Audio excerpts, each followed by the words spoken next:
What is up, you amazing beautiful people? I hope you're doing well wherever you're at, whatever time of day or night you do end up watching this video, because in today's video I will be reviewing the T95E6 and telling you guys if the tank is going to be worth it or not. So without further ado, let me dive right into the stats of this vehicle.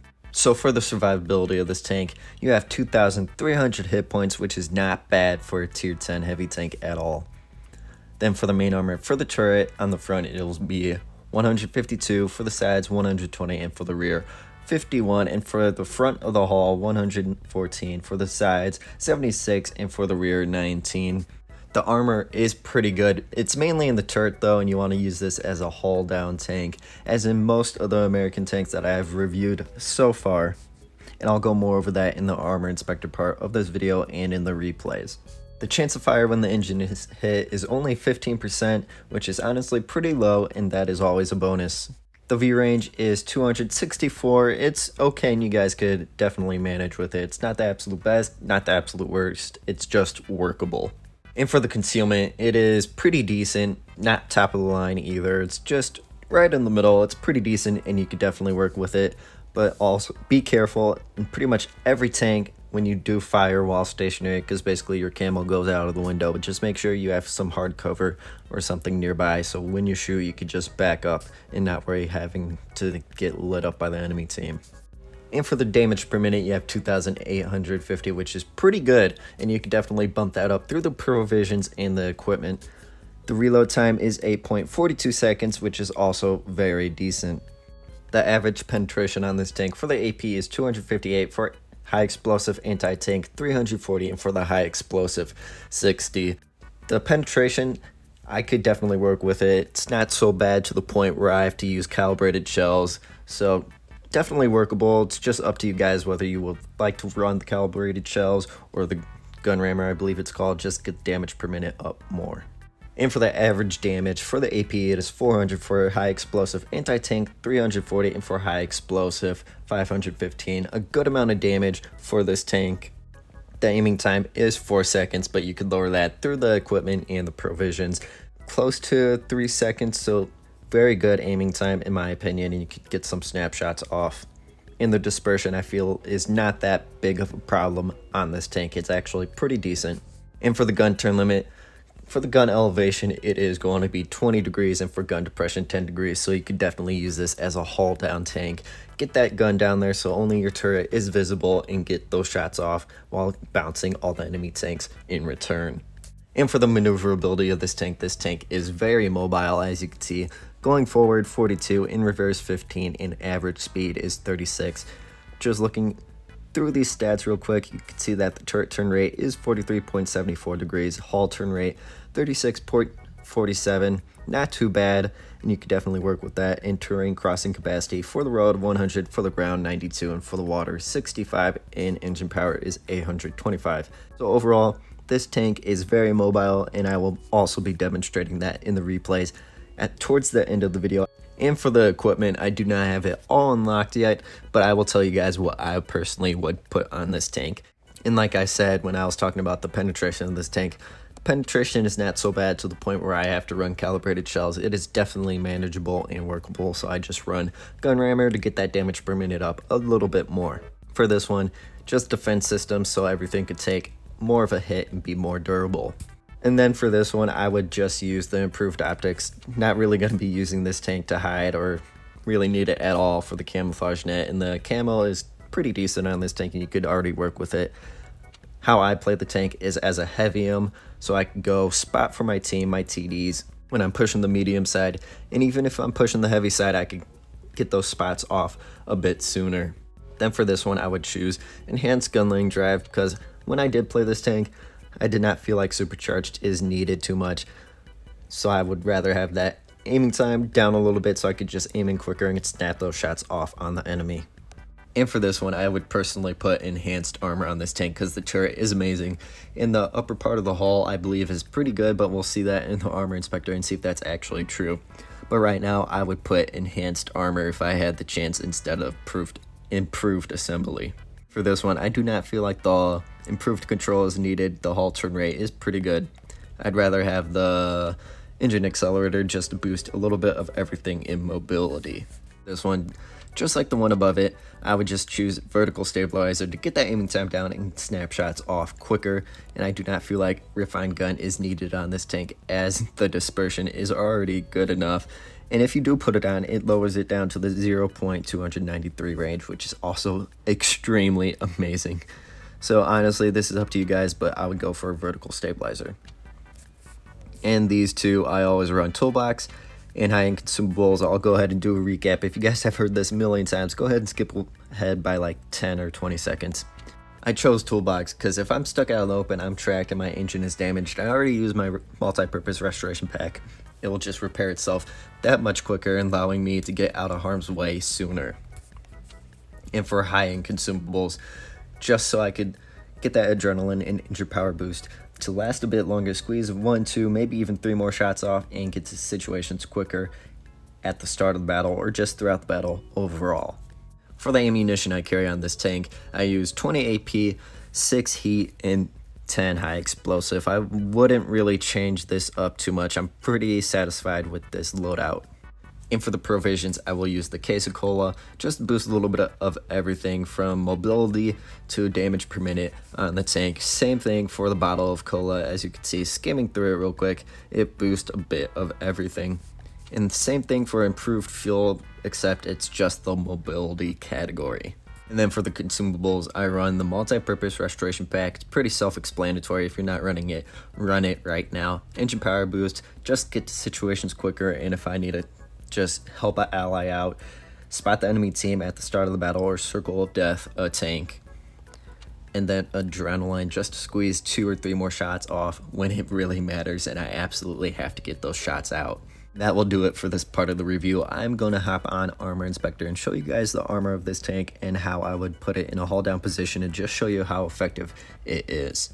And right away, you can see that the turret is looking pretty good. Right there, 292, 464, 648. Nobody's going to be able to hit this gun mantlet part of the tank. And let's check the sides, 271.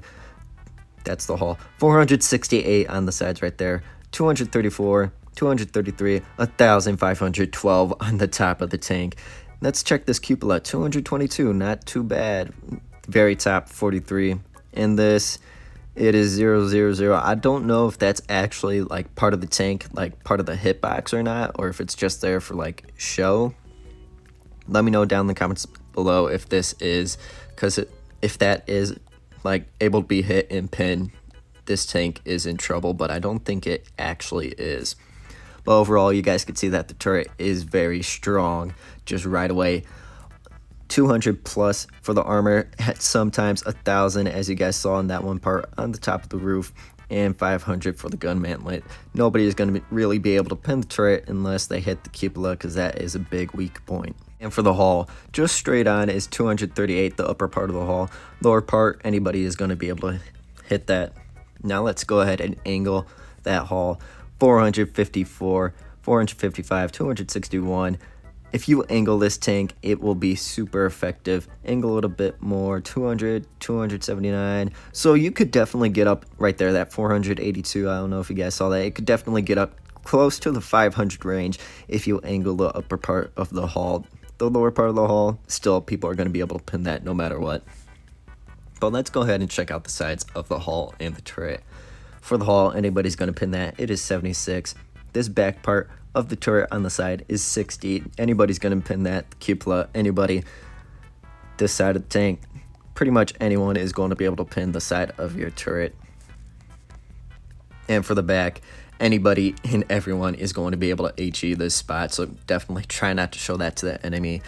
And pretty much the same for this part of the turret. Some tanks can HE that, some may not be able to. The side is the same as the other one. Let's just click on this little part.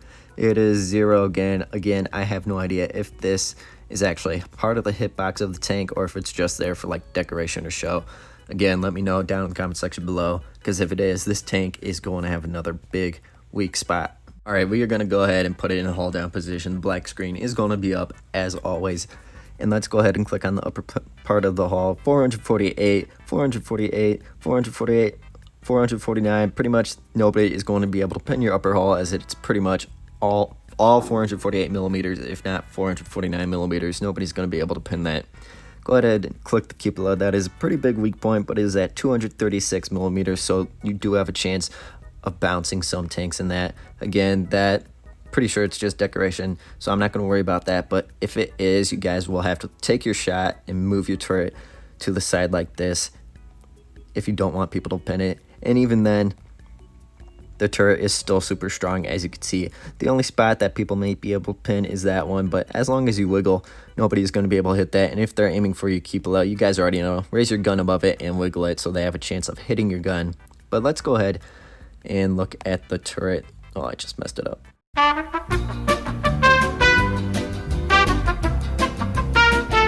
But let's go ahead and just look at the turret head on. 275. The cheeks are a little bit of a weak point. You will be able to bounce some tanks in that. Right there, 319. Nobody's going to be able to pin that side. I think it's just the angle of this tank. Oh, 473. No, man. Never mind. Most tanks will not be able to pin your turret at all, except for this little part. In certain situations, they might be able to have a chance to pin your turret cheeks a little bit, but not too much. Almost everyone is going to be able to bounce your turret besides the cupola.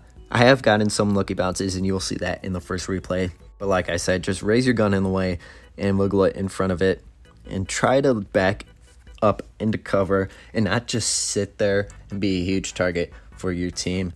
Now, how would you play this tank?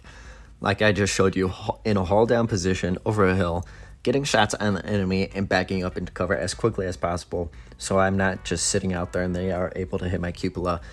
Like I said, this tank does have a strong turret, and you can definitely get a lot of bounces. Just the cupola is a big weak point of this tank, and you do not want to sit out there too long, as some enemies will be able to pin it. But again, in the first replay though, I do get a lot of troll bounces from the cupola, as you guys will see.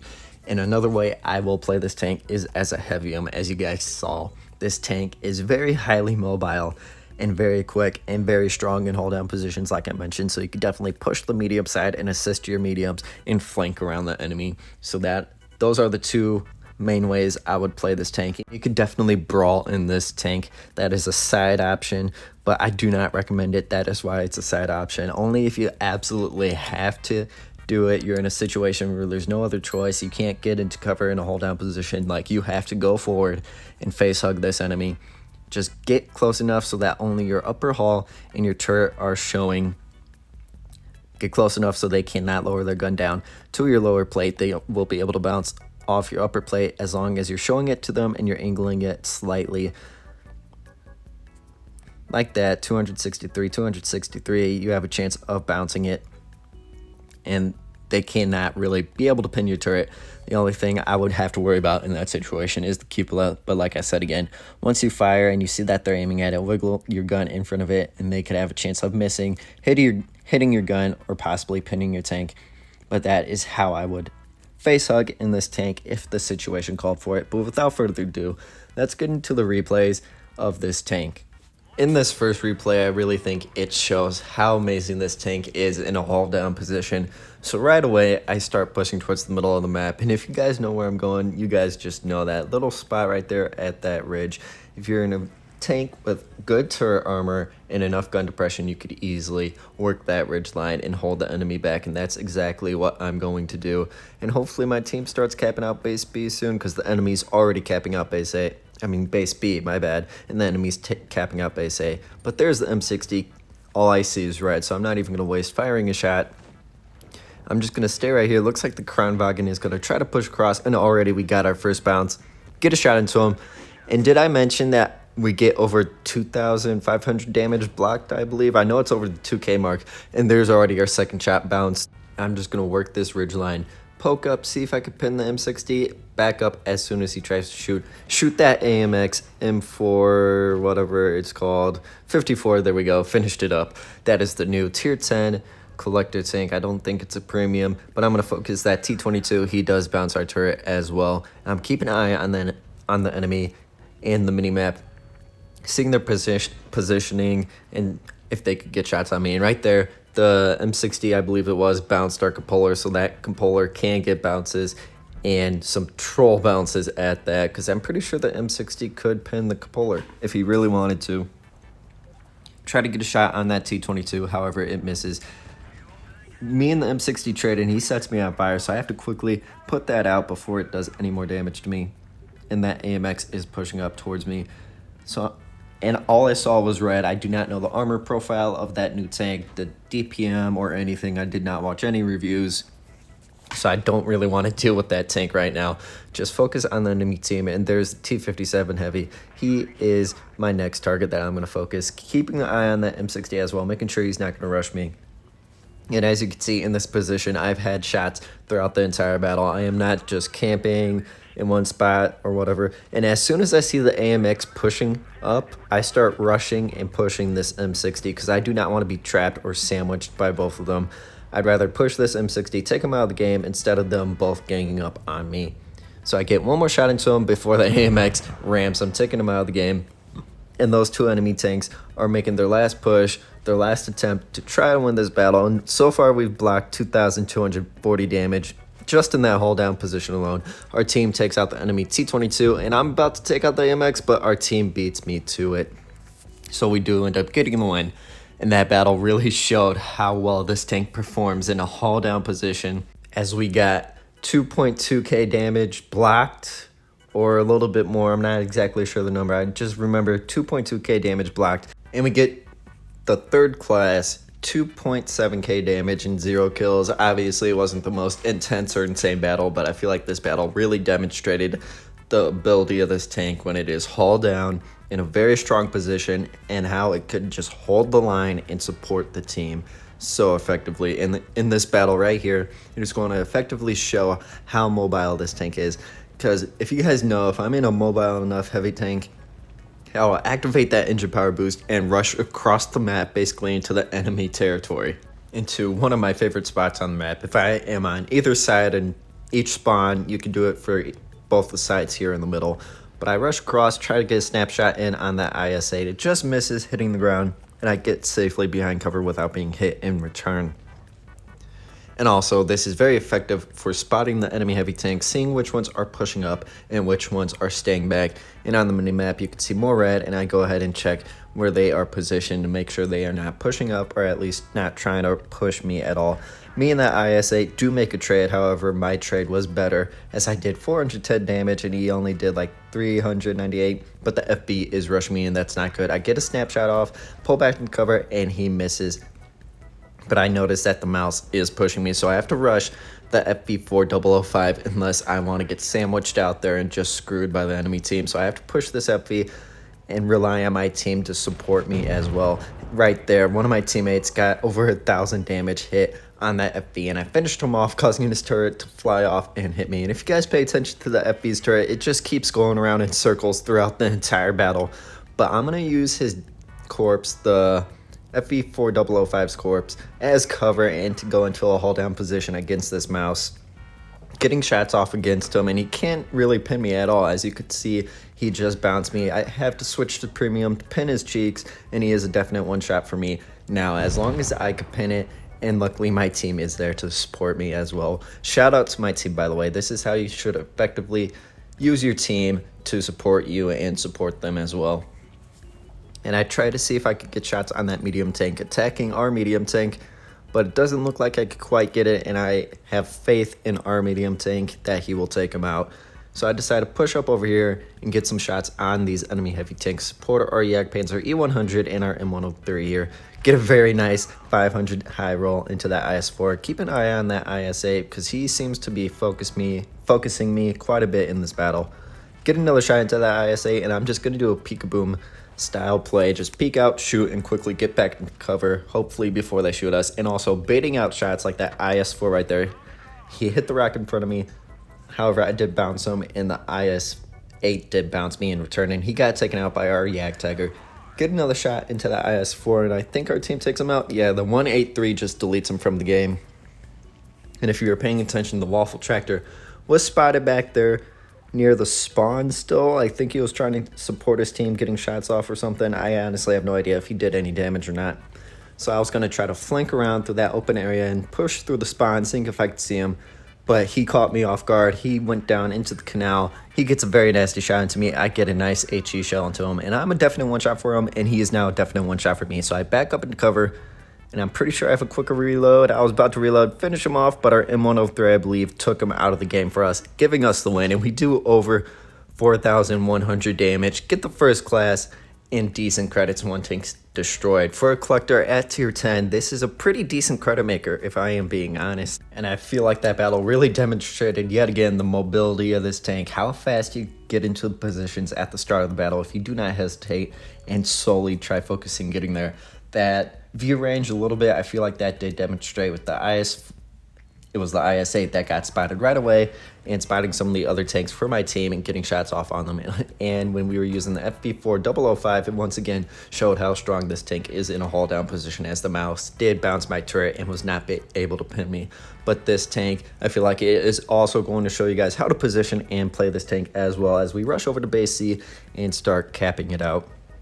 Waiting for my team, seeing where they're going. Looks like some of them are going to base A, mainly the medium and light tank, along with one of our TDs, and most of our heavies are pushing base C, pardon my bad. And it looks like our other TD is pushing our way now. And I know the enemy is capping out base B, so I just poke out a little bit, see if I could spot them, and they are right there. I switched to premium, try to pin that object 268, but the round just curved around him and hit behind him. I don't even know what that was. Jesus, please explain that. But we do end up getting a shot into that M103, and he got decently wrecked by our team. And this is going to be the haul down position that I also used for the E5 Shark review. I'm pretty sure that would have... I'm not going to lie, I don't remember that full name. All I know is that the legendary camo is the Shark.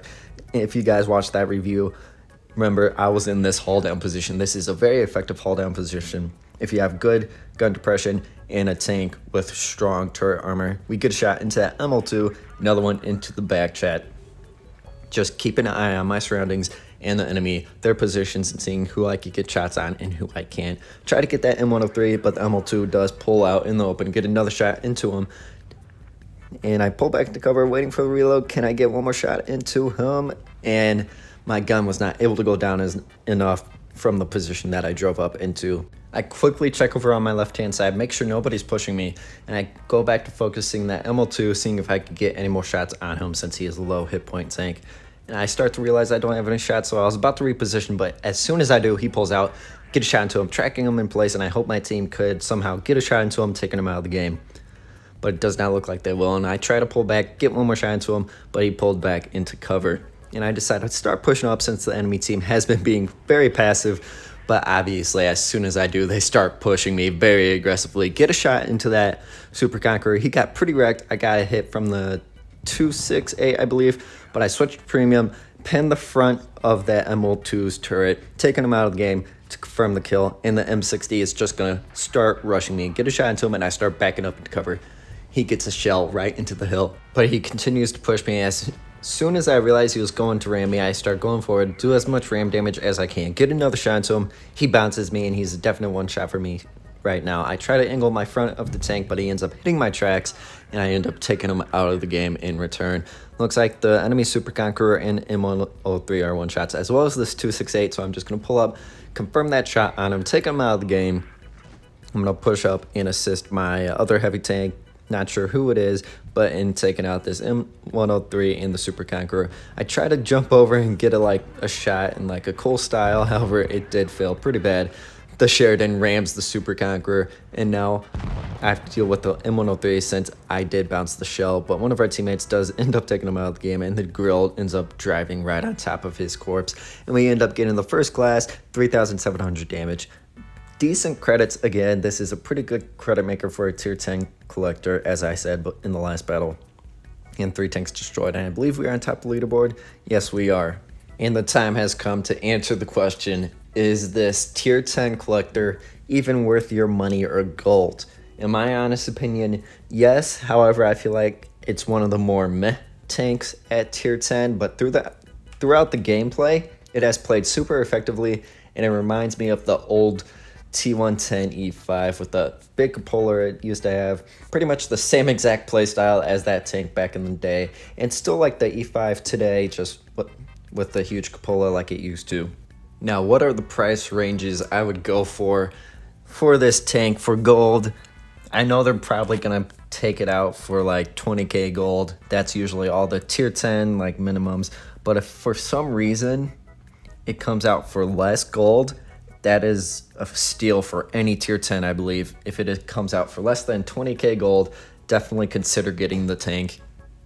And for money, usually it's around $50 or $60. And obviously if it comes out for less, jump on it, as it is a steal for a tier 10 tank, like I have said for the gold.